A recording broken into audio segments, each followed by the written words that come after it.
Hey, what's up, guys? Welcome back to another episode of the Fantasy Fellow Show. My name is Kyle. Tonight, we're going to be going over the second year or sophomore players that we should be targeting, maybe ones to avoid. We're just going to talk about all of it because last year's 2020 draft class was insane. This is on the fantasyfellowship.com. I did log every year. I'll log up the NFL draft and kind of review it for years prior. But anyways, just looking at this first round, we had, let's see, all the quarterbacks, running backs, wide receivers taken. We had 4 quarterbacks: Joe Burrow, Tua Tagovailoa, Justin Herbert, and Jordan Love, all taken in the first round. As far as receivers, you had Henry Ruggs, Jerry Jeudy, CeeDee Lamb, Jalen Reagor, Justin Jefferson, Brandon Ayuk, and then the only running back in the first round was Clyde Edwards-Helaire. But then it keeps going. There's so many position players in the 2020 draft that we need to be aware of this season. The second round, look at all these names in the second round: T. Higgins, Michael Pittman Jr., DeAndre Swift, Jonathan Taylor, Laviska Shenault, Cole Kmet, KJ Hamler, Chase Claypool, Cam Akers, Jalen Hurts, J.K. Dobbins, Van Jefferson, Denzel Mims, A.J. Dillon. And then it's still not done. I have Antonio Gibson listed twice at the running back and the receiver position. But after in the third round, that's where it gets a little bit dicey. Those names are going to be the ones where I think we have the most questions. But we're going to get into it. I think we're going to start with the quarterbacks because that's kind of the easiest, and it usually involves the least amount of thought for me when I'm drafting.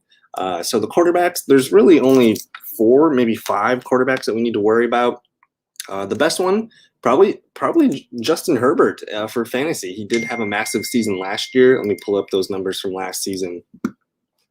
We'll filter here by ESPN. And Justin Herbert, on a full game season, he was quarterback 10. If we filter by fantasy points per game, though, let's see where he comes in. Same, quarterback 10. So he's a quarterback 1 if you play in 10 or 12 team leagues. Justin Herbert is likely the first quarterback that you have to take from this second year class. And then I have a bunch of ADPs pulled up. We're just going to use drafters.com real quick. I just want to see. As far as quarterbacks taken off the board, you have Mahomes, Allen, Lamar, Kyler, Dak, and then Herbert. This is drafters.com. Justin Herbert is the 6th quarterback taken off the board, usually around pick number 74. And then if we look at, let's try Underdog. This is another best ball site. I love using best ball ADP because that's the one versus mock drafts. Best ball leagues are being paid for. People are paying to make these picks, so I think they have a little bit more merit. But Mahomes, Allen, Lamar, Kyler, Dak, Wilson, and Herbert. So Justin Herbert's the 6th or 7th quarterback off the board. If you want to get him, you have to take him somewhere in that range, probably in the 6th or the 7th round. But Joe Burrow, Tua Tagovailoa, Jordan Love, Jalen Hurts, those are really the only guys that we have to worry about here. The next guy you probably have to take is Joe Burrow. Let's see where he's going on the – actually, let's take a look quick at Joe Burrow's fantasy season. On a points per game basis, he was quarterback number 18. That's going to be his floor. I think if you play 2 quarterback or super flex leagues, he's going to be a great quarterback 2 option. He's going to be a fringe quarterback 1 most weeks. Just with all those receivers, Jamar Chase, T. Higgins, Tyler Boyd, and then a decent run game with Joe Mixon. I think that, and just their defense isn't the greatest too, so they're going to be in passing situations. But Joe Burrow, quarterback 18 last year in points per game. Let's see where he was on drafters. So we know Herbert was quarterback 6, 7. There's Jalen Hurts at quarterback 8. We'll talk about him in a sec. 9, 10, 11, 12, 13. Joe Burrow is quarterback number 13 on drafters.com best ball. And then let's take a peek here at, this is Underdog. Let's see. So Herbert was quarterback 7, 8, 9. Quarterback 9 on Underdog. And he's going around pick number 97 on drafters.com. He's around pick 104. So anywhere in the 8th or 9th round, if you want to get Joe Burrow, that's where you'll have to do it. The highest, I guess, the next highest guy is Jalen Hurts. You see, he's right up here kind of with Russell Wilson and Justin Herbert. Drafters.com has him as the number 8 quarterback. And Underdog has him as, again, right behind Russell Wilson and Justin Herbert. He's going around pick number 80 on Underdog here.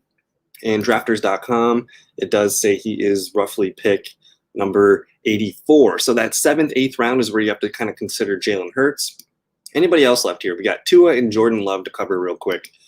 So Tua down here by Joe Burrow, and then you have Trevor Lawrence, Matt Ryan, Kirk Cousins, Trey Lance, Justin Fields, and then Tua Tagovailoa. So he's down here around pick 144, which is 11th, 12th round of drafters.com leagues. We scroll on down here for Underdog. We're looking again at pick 143. So 11th, 12th round is where our guy Tua is going. And then Jordan Love is kind of going undrafted right now. We'll see what happens with Aaron Rodgers. if you're playing best ball leagues right now, it doesn't hurt to snag Jordan Love with the last pick. It's a really low cost. He's going around pick 215 here on Underdog. For drafters.com, he is going roughly pick 225. So he's literally your 18th or your 20th round pick. He's worth a shot. But let's look at the most important pieces, and that's going to be the running backs, the wide receivers, and then maybe a couple tight ends. Because this is where the running backs is, these are the first guys off the board from this 2020 class. That's Clyde Edwards-Helaire, DeAndre Swift, Jonathan Taylor, Cam Akers, J.K. Dobbins, Antonio Gibson. So we have 6 running backs, second-year running backs that we need to make a stance on. We'll talk about Zach Moss too. We're not interested in Keyshawn Vaughn. We're not interested in Lynn Bowden, Darrington Evans, Josh Kelly. These guys are all going to be, undrafted, probably on our waiver wire. A.J. Dillon can be a decent mid-round pick behind Aaron Jones there. No Jamal Williams, so we like that. But how do we go about drafting these second-year running backs? Let me pull up the drafters.com ADP. And the first of the bunch is Jonathan Taylor. I think that's the clear highest running back taking in draft so far. He's got roughly a first-round ADP. He's got a ADP of about 7.6 here on drafters.com. And on Underdog, he is going about 7.6 again. So if you have the 7th or 8th pick on your redraft league or whatever kind of league you're getting, you're probably going to have to decide between Jonathan Taylor and a couple other players. So he is our first guy off the board as far as my projections go. Let me pull up Jonathan Taylor. I have him as my RB9. So I do have some guys like Nick Chubb, Aaron Jones, Austin Eckler ranked slightly ahead of him. I think Aaron Jones and Austin Eckler are definitely going to catch more passes this season. Jonathan Taylor, I kind of have a little less pass work than he did last year just because of Philip Rivers being gone. But Chubb, Aaron Jones, Eckler, and then Jonathan Taylor. So I still have him as a top 10 running back. Let's look at, let's see who's the next one here on drafters.com. So Cam Akers is literally the next back up. He is pick number 10.8. And yes, we got the LaVisca on the cover just for you, Aiden. I just covered quarterbacks. We're going over the top running backs for the second-year class. Jonathan Taylor's the first one to go, and he's a top 10 pick at this point. If he falls, past 9, 10, you should be scooping him up at all points there at the 11, 12. But he has an ADP of roughly 7.5. So his range I've seen him as early as like 4th, 5th, 6th is typically where people start to think about Jonathan Taylor. 7th, 8th, I have no problem. He's a top 10 running back this season. Now, Cam Akers, he's an interesting one because he's got an ADP of 10.8 here on drafters.com. And then we're going to pull up the Underdog one here. On Underdog, again, he's the next running back off the board behind Jonathan Taylor. And he's got an ADP of 10.5, so roughly the same on both websites, making him a first-round pick. It makes me a little bit nervous to take Cam Akers as my first-round pick. I think if I'm going to take Akers, I have to take another running back behind him because it kind of feels like he's going to be a fringe running back one. I can't say for sure that he's going to be a running back one. I do have high projections for him, but he comes in at RB15 for me. So if you do like Akers, he's going to cost roughly a first-round pick, a top 11, top 12 pick. And then if you plan on it, I think you have to come back with another one of these running backs that can give you top 12 upside, whether that's Joe Mixon. We'll talk about Gibson next, probably Harris, DeAndre Swift. So a lot of these second-year running backs are right in that sweet spot of the second round into the first.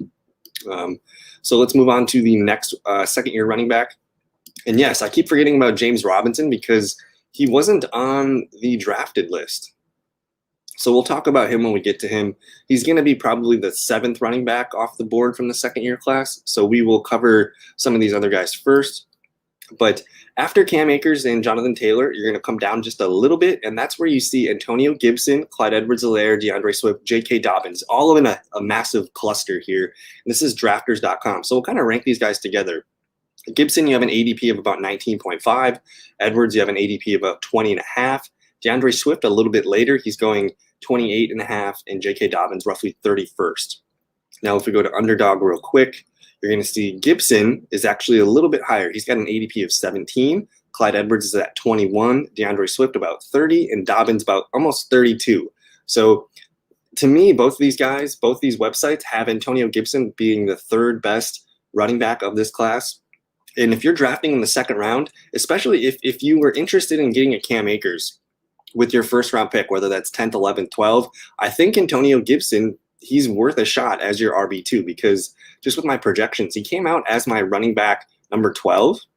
And you're going to be drafting him in the second round, which typically means he lines up to be your running back too, which is a fantastic value for me. So if he's got a shot to be a top 12 running back, along with Jonathan Taylor, Cam Akers, if you can get two of those guys, fantastic value there. Cam Akers, I have right behind DeAndre Swift in my rankings at RB15. We just talked about him.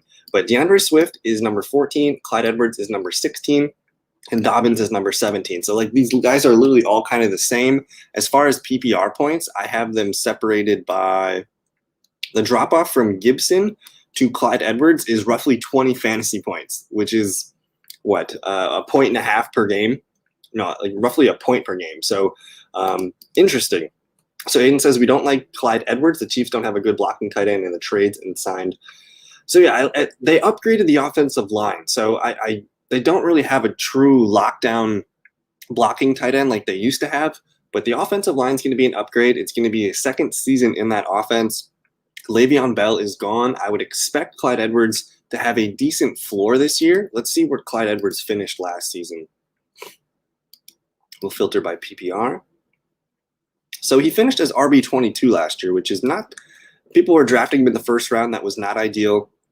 I do expect him to have better passing down work here. He only had 36 catches, 297 yards, and a touchdown. Only 5 touchdowns last year. So I guess the bull case for Clyde Edwards-Helaire is that he's going to score more than 5 touchdowns this year. I think that is likely. And then he's probably going to have a higher yards per carry. He's probably going to get a little bit more catches. But I agree. I think Clyde Edwards looks best as your running back too. I'm still taking Akers, Swift, Gibson over Clyde Edwards-Helaire. And J.K. Dobbins is kind of in that same tier for me as Clyde Edwards-Helaire, where they look great as running back 2s. Don't count on them to finish as running back 1s, though. And then we have DeAndre Swift here, who we have not covered yet. So we're going to go look at the drafters ADP. And again, they have Gibson around 20, Clyde Edwards around 21, DeAndre Swift around 28, and J.K. Dobbins around 31. So DeAndre Swift, he was a guy that maybe like a month ago, he was in the early second round. So his ADP is kind of falling a little bit. I'm not sure why. Maybe people are nervous about just being on the Lions, bringing in Jamal Williams. There was a couple news blurbs throughout June that suggested Jamal Williams is the A back and he might, rack up a lot of carries in between the tackles. But DeAndre Swift still has a lot of PPR upside. So I do like DeAndre Swift. He's going technically in the third round of 12-team drafts, like in the early part of the third. On Underdog here, he is going, again, roughly 30th overall. And as far as my projections go, I mean, he's a solid option. He's RB number 14. Just even if you look at what he did last year, he was RB 16 last year. And now we remove Adrian Peterson. They removed Kerryon Johnson, and they only added Jamal Williams. So there's actually room for him to grow. And this is kind of his floor, I believe. RB 16 is his floor. You're getting a guy that's probably going to give you a handful of RB1 weekends. The Lions are not going to win a lot of games. They're going to throw a lot of football. So don't be afraid to take DeAndre Swift this season. And then J.K. Dobbins, I think he's the last of the elite running backs from the second-year class. We'll go back to drafters.com. J.K. Dobbins is in that 31st on drafters, and Underdog, he is sitting around 32. So again, he's a third-round pick in 12-team leagues, and I guess that's as well as 10-team leagues too. So J.K. Dobbins, what does he offer us? Let's go to FF Today. So just last year, J.K. Dobbins was RB28, 134 carries, 805 yards, 9 touchdowns. It was the touchdowns. That's going to be the thing that most people point to, is that he has to continue scoring touchdowns, which is hard to do every season, but Derrick Henry seems to do it. Some of these other running backs can do it. And that offense is just going to be so juicy for the running backs. So we have Mark Ingram, who left town for the Texans. J.K. Dobbins is going to be the feature back. They still have Gus Edwards, Justice Hill. But J.K. Dobbins needs to catch more passes. At one point, he was averaging 2, 3, 4 catches or targets per game, which would be nice. And then at the back half of the year, he just did not get any passing work. You see zeros, you see ones, and then in the Buffalo playoff game, you see 5, 3 for 51. I think just looking at this is something that they need. I hope that they are conscious of it, and they need to get J.K. Dobbins more involved in the passing game, because he's a really good back. And if you can get him in space, that's going to be good things. And just looking, I guess it took him a little while to get going. Roughly the first 5 weeks of his season were Nothing special. Maybe even the first 6, nothing really special here. But then week 8, they kind of figure out, hey, we should give J.K. Dobbins the ball 15 to 20 times. So he never had more than 15 carries in a game, so that's a concern for Clyde Edwards-Helaire. And he never had more than 4 catches in a game. Well, I guess that was only one game, but the lack of receptions is a major part. But it sounds like they're trying to do more of that in training camp this year. So once July rolls around and we start hearing some of these reports of J.K. Dobbins catching passes, I think his ADP might bump a little back up. But for me, J.K. Dobbins, a really good RB2 option. If you played half PPR, that makes me like him a little bit more. If you play in standard leagues, I think that's where his value is, because you just look at the touchdown column. 1, 2, 3, 4, 5, 6, 7 straight weeks with a touchdown. 7 out of 8 to end the season. The 2 playoff games here. He doesn't have a high ceiling. He did have the really nice game against Cincinnati, $160 and 2 touchdowns. But for the most part, he doesn't. He's going to probably settle in that 12 to 13, 14, 15 points per game range. He did average 11 as a rookie, so that puts him somewhere in the mix, maybe 13, 14 for the season. So I do like J.K. Dobbins, but if you to take him, we have to. Let me go back to the ADP. And this is a good thing to kind of look at everybody here. So I'll scroll down. To take a J.K. Dobbins, you have to pass on a Terry McLaurin. You have to pass on a Michael Thomas or a Keenan Allen. Those are all guys that are in that early 3rd round stage. Allen Robinson, a veteran like Miles Sanders. And then for DeAndre Swift, it's kind of the same thing. You're debating on some of these stud receivers that you could get. But I kind of like DeAndre Swift more than J.K. Dobbins at that point. And then with Clyde Edwards, I don't find myself taking Clyde Edwards-Helaire very much because I like Darren Waller. I like A.J. Brown. I love Justin Jefferson. I love DK Metcalf. Those guys are a little bit more priority to me. So Edwards would need to fall and all those receivers would need to be off the board.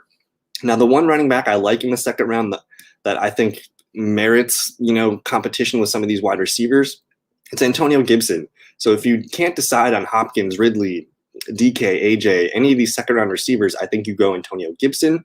I would take Antonio Gibson over Najee Harris. I just like the offensive construction in Washington, as well as the defense better than Pittsburgh. And then up here we have Cam Akers and Jonathan Taylor. So again, I think I'm still trusting a guy like Nick Chubb. I do like Austin Eckler a lot too. So I haven't been drafting too much Taylor or Akers. It's been a lot of Gibson, and it's been a lot of DeAndre Swift in the 3rd round. That seems to be – I usually wait and see if any of these receivers are there, and then sometimes I have to make that decision of Michael Thomas or DeAndre Swift, and I usually go Swift. So let's get back to the running back list real quick. We just covered the top 6 running backs. And I agree, Justin. I like Jonathan Taylor a lot. It's just – something about Nick Chubb. I think I have Nick Chubb projected as my RB5, RB6. I just see the Cleveland Browns being a really steady offense this year. With the Colts, they have a really great defense. You're plugging in Carson Wentz. I have more trust with the Cleveland Browns than I do with the Indianapolis Colts. And then Marlon Mack's back. Naheem Hines is there. They kind of use this weird committee for throwing the ball too. And then. Wow, James Robinson over Clyde Edwards-Helaire. This is great. So technically, those are the top running backs. Those guys all flirt in the top 2, 3 rounds. The only other 2 to talk about, James Robinson and Zach Moss. So let's see who comes up first. So Zach Moss is there, and James Robinson. So James Robinson right now, he's going roughly 69th overall, which is like a 6th round pick for James Robinson. And then for Zach Moss, you're looking at a 108th. That's like a 9th round pick, an 8th, 9th, 10th round pick for Zach Moss on Drafters. Over at Underdog, we're looking at James Robinson. James Robinson on Underdog is roughly a 7th, 8th round pick. And then Zach Moss down here, again, 9th round. So these guys are later running backs. Now, the reason why I'm open to a potential James Robinson, Zach Moss success season is their ADPs are cheap. A 7th, 8th round pick on James Robinson, it's not going to lose your draft, but it could really, the upside is really, really strong there. It really depends on how Urban Meyer wants to use the running backs there. I still think Travis Etienne is going to be the more useful back for pass catching work, but James Robinson should still lead that team in carries. He should still kind of be the goal line back for the most part. And Zach Moss, everything about Zach Moss last year was trending in the right direction. Then he had a nagging ankle injury and a couple other things that prevented him from just fully taking over from Devin Singletary's workload. So you're looking at a potential 9th round pick being the majority carry guy in the red zone for the Bills, a team that's going to score a lot of touchdowns, and they live in the red zone. I know Josh Allen scores a lot of touchdowns near the goal line, but Josh Allen's getting older. They got an MVP potential quarterback. They might call Zach Moss's number a little bit more this year than we expect. And he's also just a really good pass protection guy. He's a good blocker. So Zach Moss is an interesting player for me. Let me see. We got Cam Akers is the next Kenyon Drake. And I really have not been taking a lot of Cam Akers. I liked Cam Akers when you could get him at the end of the 2nd round when a lot of the other receivers were off the board. But for me to take, I just can't do it. I can't take Nick Chubb, or I can't take Akers over Nick Chubb. I can't take him over Austin Eckler. I think I'd even prefer him over Aaron Jones. I love that offense in LA, but it's still a new thing with Matt Stafford. We don't know how it's going to look, but Akers had a hell of a season down the stretch here. Let's actually go pull that up. So Akers was running back 45 last year, and it took him a while to get going, but you look at the stats from week 12 on, you see 14, 16, 21, the 7, that was just a weird game against the Jets, but they lost. Roughly 13 against Arizona, 26 against Seattle, and then 16 against Green Bay. So he's got, potential to be a 16, 17-point running back. So if we go to the PPR, let's just filter by fantasy points per game. And let's just give him that 17 points per game.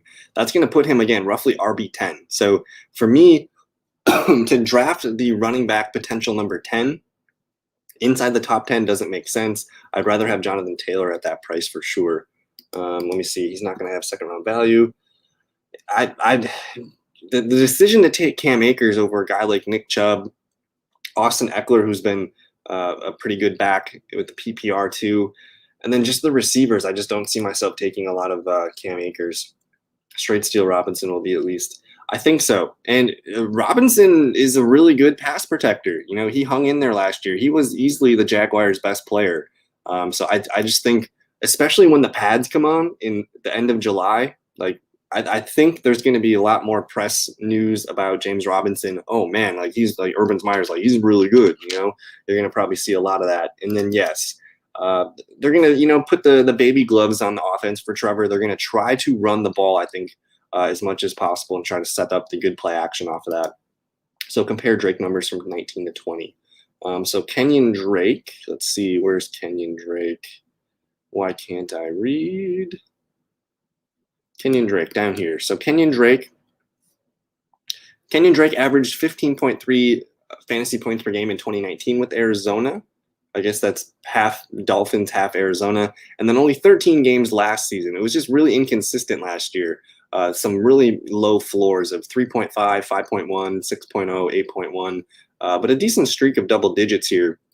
But just compared, this was kind of a setup for failure from the start last year. I did not own a lot of Kenyon Drake because you see these 39.6 and 33.4. You know that's not going to happen every day. 137 yards, 166, 4 touchdowns in 1 game, 6 touchdowns in 2 games.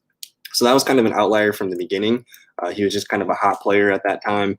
And last season, they gave him a ton of carries, and he just didn't play very well. He ended up with 4 yards per carry. But just looking at all these attempts, this should make you guys like James Conner just a little bit. Just be open to James Conner in the 8th, 9th, 10th rounds. But Kenyon Drake could potentially, have. I think Cam Akers could have a disappointing season based on what we're looking at. But it's a good team in LA with the defense and adding Matt Stafford to this team. But that's going to pretty much do it, I think, for the running backs. Let's go. My favorite is the receivers, because now we get to talk about. I want to talk about Justin Jefferson. I want to talk about CeeDee Lamb. Let me pull that up here. And then actually I've pulled this up on the show before, but these red zone, a really interesting stat is the red zone opportunity. So here we have the red zone article. Oh, that's the video. My bad. Should probably relink that. But the red zone rushing stats from last year, this was now inside the 5-yard line.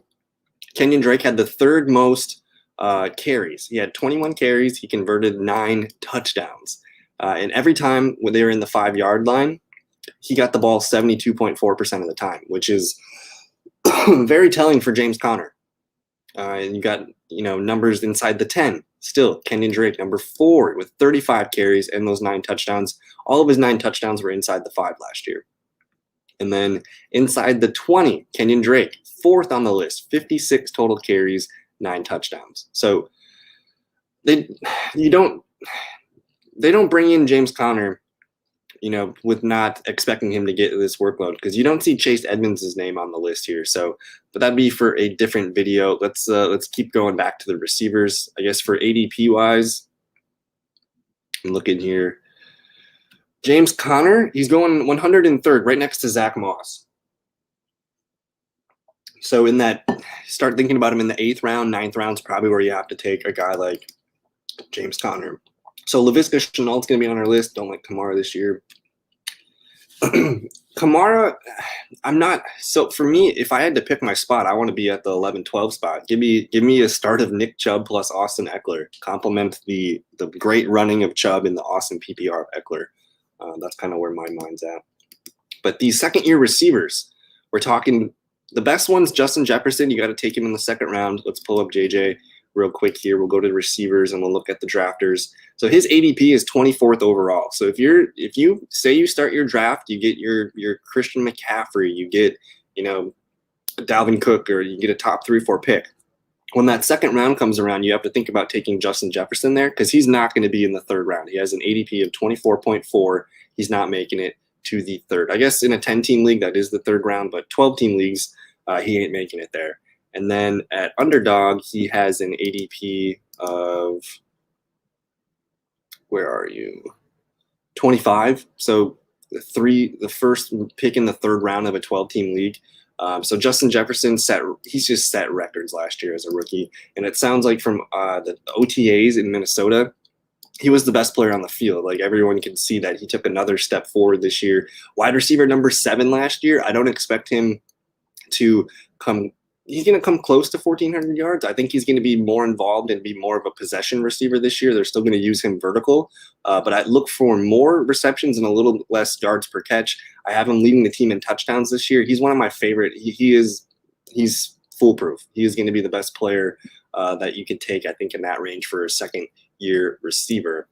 And then after that, actually, let's go back to drafters.com. Let's look and see. I think it's CeeDee Lamb. CeeDee Lamb shows up here. He's going pick number 34 right now. So that's in the 3rd round. Let's see on Underdog here. Pick number 33. So literally like 2-3 weeks ago, you could get CeeDee Lamb in the 4th round. Not anymore. He's going over Amari Cooper now. He just passed Amari Cooper here. He's hopped Mike Evans, Julio Jones in the last coming weeks. He is a 3rd round pick. So if you want CeeDee Lamb, that's where you have to do it. Now, I think if we're going to talk about CeeDee Lamb, we have to look at Dak Prescott's numbers with CeeDee Lamb, which was the first 4 games of the year. CeeDee Lamb, 11 points, 17.5, 11, and 25 points against Cleveland. And then against the Giants, where he got hurt, Dak got hurt in that game, 20 points. So we have a 5-game sample here. Let me do some math real quick. In those 5 games, CeeDee Lamb had 10.9, 17.75. I'm just adding these up on the calculator, and then we'll divide by 5. So CeeDee Lamb in 5 games with Dak Prescott, he averaged 17.18 points per game. On the season, he averaged 13.2. So we're looking at 17 points per game for a wide receiver. Let's just see where that put him. Well, actually, I should just kind of multiply that. So just multiply 17 times 17. That will give us his total points on the year.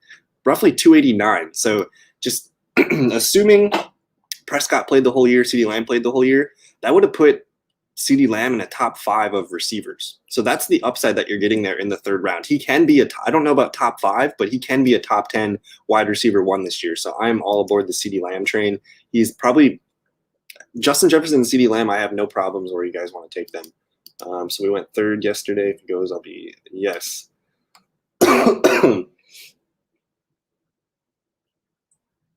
And Cooper and CeeDee Lamb, both 3rd round picks.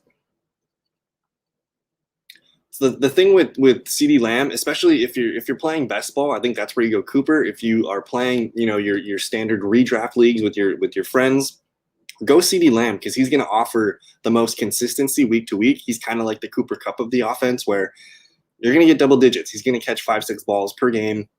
They like to get him the ball quickly in space. So CeeDee Lamb, you got to get as many pieces of Dallas as you can. If you don't get Zeke, you go get Cooper. You go get Lamb. You go get Gallup. You go get Jarwin. You want any of those pieces on your team this year. So we're gonna go back to what's different from draft. So the question is, can you explain best ball? What's different from redraft? So there's no in-season management. You have to draft your lineup, and then you don't get to touch it the rest of the year. So you're kind of looking for high upside guys, or you have to think a little bit of ahead where if something happens to this player, then that gets bumped up. So you're thinking about injury risk. You're also thinking about stacking, because in best ball competitions, when it comes down the stretch, you kind of want to get those hot teams and things stacked together. And a lot of best ball leagues have competitions now where if you make the threshold, like they kind of have, it's like a playoff system in some of these tournaments where you can, after the first 13 or 14 weeks, the top teams then continue to go and you have to keep getting a high score. But the main differences in best ball, I guess, versus redraft is you're purely looking for upside, which to me, over the last few years, I've been kind of using best ball leagues as my main thinking for redraft leagues because we want that high upside, right?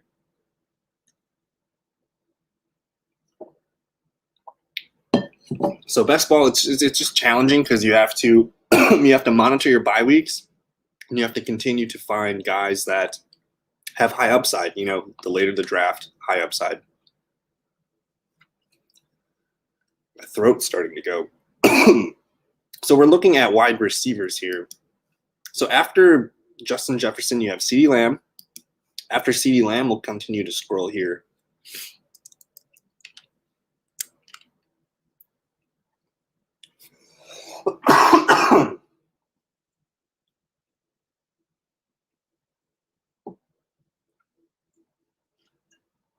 So Brandon Ayuk is the next receiver, along with T. Higgins.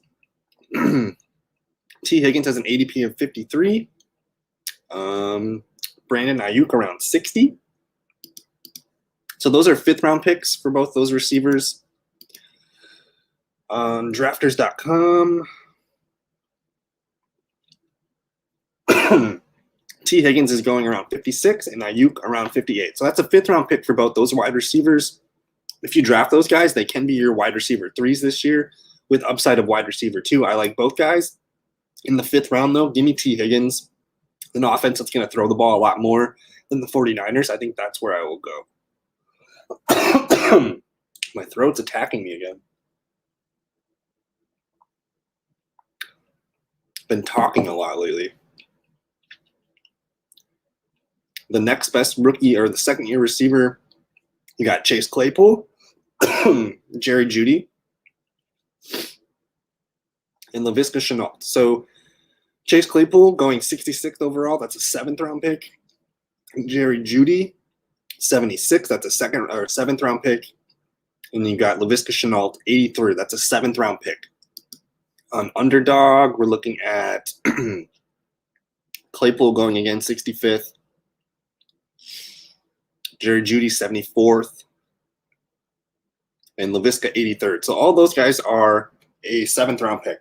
And I would agree. I would not take Chase Claypool in the 7th round. I would rather take Laviska. I would rather take Jerry Jeudy.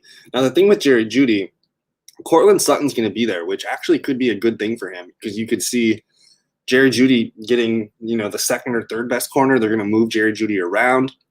And especially, I think if you want to draft Jerry Jeudy, you're hoping Teddy Bridgewater is the quarterback because Teddy Bridgewater just supported 3 top 25 receivers last year. And I think Jerry Jeudy would benefit more from Teddy than Drew Lock. So, but in the 7th round, I don't find myself drafting. I would rather have Michael Gallup. I would rather have Robbie Anderson. So that 7th round, I don't get a lot of these guys. If Laviska falls to the 7th, I think about him just because I think he can be the leading receiver for the Jacksonville Jaguars, and he's probably the more attractive guy in that range. And I agree. Claypool had a lot of touchdowns last year.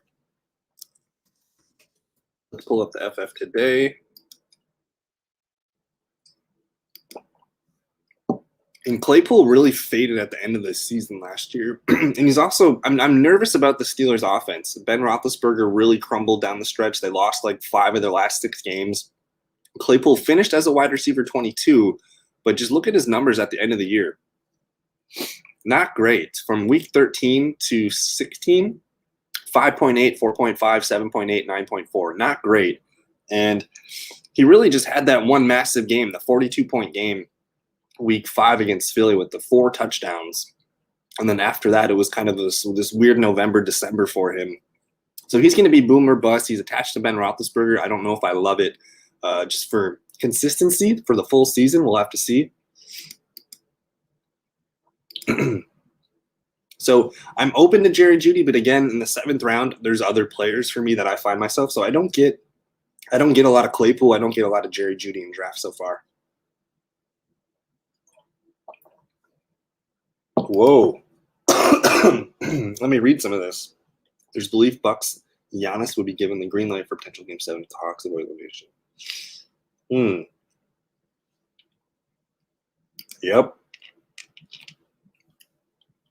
And we actually need to shoot less threes. They were 9 of 31 from 3 last night. They need to shoot less, attack the paint. Their tallest guy is Capella or John Collins at like 6'10". We got 2 dudes that are over that height. They got to continue to pound the inside, I think. But what other second-year receivers should we be looking at? We haven't talked about Ruggs. We haven't talked about Jalen Reagor. We haven't talked about Pittman Jr., KJ Hamler. There's Claypool. There's really not too many other wide receivers on this list that we need to consider. But Henry Ruggs, I'm open to Henry Ruggs having a better season. He costs, let's see what his ADP is. Well, there's Michael Pittman Jr. He's going around 101. That's a 9th round pick. I'd like Pittman Jr., but I don't know how much I trust the Colts offense with Wentz. T.Y. Hilton's still there. They're going to run the ball. Pittman could be nice, but in the 9th round, I find myself kind of doing some other things. Where is the next? Henry Ruggs. Here we go. Henry Ruggs is right next to Gabriel Davis, so that's another second-year receiver that I like. So pick number 122.7. That's like a 9th or 10th round pick. Gabriel Davis in the 10th round pick. Give me Gabriel Davis. I know he's kind of the 4th wide receiver there, but injuries happen. He had a really nice touchdown season last year.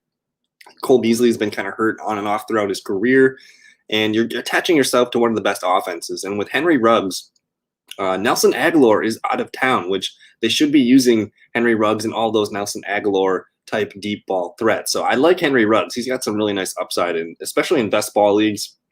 I don't trust him either, but in the grand scheme of things, if Henry Ruggs hits, he's going to be one of those guys that is boom bust. I think that's a given. But if the Raiders just go back and watch Alabama tape, and then they see how they used Henry Ruggs, getting him the ball quickly, he should touch the ball at least 4 or 5 times a game. Like that it was a crime last year. But also Henry Ruggs, he had a slow start to the season. He had a cut on his leg. Things were kind of just weird in July and August for him. But it sounds like he had a really nice camp. So I think he could be a really nice player in the 10th or 11th round. And just compared to his ADP, like if we look at where he's going, it's worth a shot. I don't know about for redraft yet. We're not doing redraft leagues yet, but for best ball leagues, I do like Henry Ruggs. I think he can get a lot of options. So Denzel Mims. Let's talk about Mims. It actually sounds really, really bad for Denzel Mims right now. He's been running exclusively with the second team. They've been using Elijah Moore, Jamison Crowder, Keelan Cole, and Corey Davis in the wide receiver 1 sets. So to be honest, I have not drafted Denzel Mims once at all this season. I'm not sure where he's going in ADP. So Mims is down here at 182. I guess at the end of the drafts, like he's cheap, he's free. You can snag him with one of your last picks, so I guess that's a good thing. Injuries happen. We've seen Corey Davis in and out of lineup. Jamison Crowder's getting older. But for what that offense wants to do, you think about Mims. He's a big body receiver. He's a contested catch guy. And they're going to be running the 49ers offense, which they really never had a receiver like that. So just thinking about Mims this season, I think he's still a dynasty play, but I don't know if we're going to be using Denzel Mims this year unless injuries occur. And then, yeah, Gabriel Davis. He's an interesting guy. I think if you're deciding between Henry Ruggs or Gabe Davis, I think I would go Gabe Davis just because you're attaching to Buffalo. But Henry Ruggs has some nice upside here to be the leading receiver on the Raiders this season. So who else are we missing from this second-year list? We're talking well, there's Mims. There's Van Jefferson. I would prefer Van Jefferson over Denzel Mims just because he's going to be the number 3 or 4 in the LA Rams offense. He could be their slot receiver too. They're going to use all those guys. And Cooper Kupp's already said that they're all going to play this, like they're all going to move around and play different positions. So Van Jefferson's an interesting guy. So Zach Wilson. You're talking Gabriel Davis. So Zach Wilson, he can be a quarterback too. Let me see where I have him. I play a lot of Superflex leagues, so I'm interested in Zach Wilson. He's my quarterback number 25. He's right next to Sam Darnold, right behind Ben Roethlisberger. So the bull case for Van Jefferson is he was their wide receiver 4 last season, and their wide receiver 3 went to Tennessee. His name is Josh Reynolds. So he's out of the picture.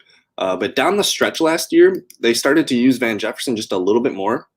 And I'm looking at these last 2 games, Arizona and Green Bay. He had 8 targets and 7 targets. He caught 4 for 50 against Arizona, 9 PPR points. And then against Green Bay, he goes 6 for 46 and a touchdown. So he didn't play much at all last year. Like he got some snaps and he got a target per game. But with Josh Reynolds leaving town, Van Jefferson can step into the number 3. They did sign Deshaun Jackson. They drafted Tutu Atwell, which I'm not interested in at all. So if they run 3 wide receivers, he could be the 3rd wide receiver out there quite a bit. And Colin Johnson, yes, from Jacksonville. He's a fun receiver to keep an eye on. I don't know, in best ball leagues, drafting a team's 5th, 6th receiver, that those guys are more waiver wire players. So I think we're going to talk about Johnson more during the season. And then Aiden, do you know the Georgia Tech receiver you guys got, Jalen Camp? We're gonna watch him this training camp because I really like him. But yeah, Colin Johnson would be their 4th receiver that they pull up, and I think Jalen Camp can be your number 5, a really big body receiver from Georgia Tech. So did we miss anybody here on this list? KJ Hamler, interesting PPR play, but that's the majority of the wide receivers here. So guys that I have no problem drafting: Justin Jefferson, CeeDee Lamb. I love those guys. I really, really like T. Higgins. I think people are kind of sleeping on him. He's a 5th or 6th round pick, attached to Joe Burrow. Really fun offense. And yeah, Jalen Camp's the real deal. So next year for the Jacksonville Jaguars, you're looking at a competition between Colin Johnson and Jalen Camp for that outside number 3 spot. So those are 2 names I'm going to watch a lot this year. But just, again, CeeDee Lamb, Justin Jefferson, those are the kings of this class. T. Higgins is not a bad consolation. I like Ayuk quite a bit too. He just needs to stay healthy. We got to see how he looks with Trey Lance. And then everything else after that, there's questions. Like, we like Laviska Shenault a lot. He's probably going to be the Jaguars' number 1 receiver this year. But Ruggs, Judy, Reagor, we didn't even talk about Jalen Reagor. They drafted Devonta Smith. Who knows what's happening with Reagor? Ah, nice. Very cool.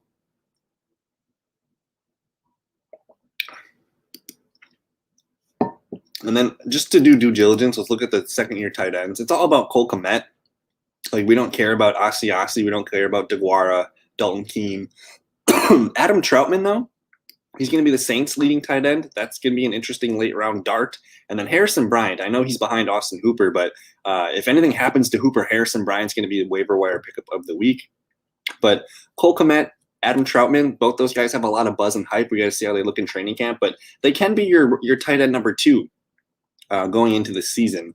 For me, they look best as your tight end number 3. If you're playing best ball leagues, Cole Kmet as your 3 looks really, really nice. And then Troutman too. Troutman's getting a lot of buzz. Let me just see where these guys are going in ADP. Cole Kmet's going 169th overall. So that's can't do math right now. That's like round 14. And then Adam Troutman goes 133rd, which is round 11. Yeah, round 11. So Troutman's going above Cole Kmet. Cole Kmet's kind of free at 14th, 15th round. Interesting. But I don't know. Do you guys have any other questions on second-year players? I think I'm probably going to write up an article for this and say which ones are my favorite. I think you got to take some second-year players. Just the last couple of years, I've had more of a focus on taking younger players on my team. So like last season, I drafted who was it? I drafted Terry McLaurin, DK Metcalf. I drafted a couple other running. I drafted Josh Jacobs. I really hit a lot of second-year players, and it went well because those guys still have unknown ceilings. So that's kind of what we're looking for here. I love the quarterbacks, Herbert, Burrow. Those guys are studs. Minshew's, I think, third year.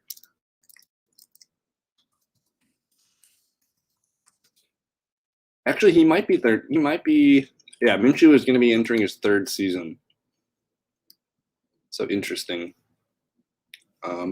Running backs, real quick. I like Jonathan Taylor. I like Cam Akers. I just don't know if they feel like first-round picks quite yet. Jonathan Taylor is probably the better pick. Antonio Gibson, round 2. Feels really good. DeAndre Swift, J.K. Dobbins, round 3. Wide receivers. Jefferson, you got to take Justin Jefferson round 2 if you get the chance. CeeDee Lamb, round 3. And then we wait till round 5 for T. Higgins. Laviska Shenault in the 7th. Jerry Jeudy in the 7th. Brandon Ayuk in the 7th round. After that, I'm probably okay with passing on some guys. Maybe you take a flyer on. If you want Claypool, you got to do it in the 7th. I just don't know if I trust it. Henry Ruggs in the 10th, 11. A lot of good names here. So I think that's going to do it for today's video, though. Any other questions before we sign off?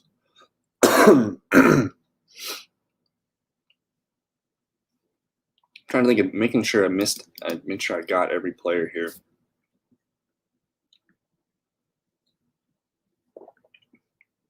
Tight ends take time to develop. But I don't know. I'm just ready for August. I want some preseason games. Got to watch some Jordan Love. But I have my sticky note here that reminds me to say outro.